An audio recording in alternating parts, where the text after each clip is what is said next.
Essas brechinhas que ficou lá, ó. Janela, tá vendo lá? As brechinhas, a qualidade da janela. Tá aparecendo. Pois é.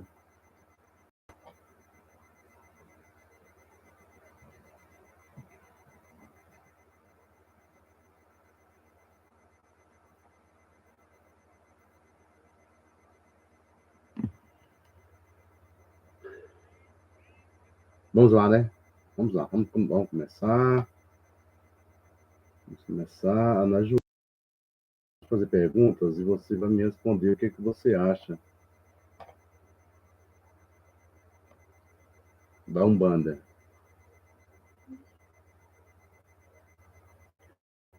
Vamos falar sobre a semana da Umbanda, Ana Júlia.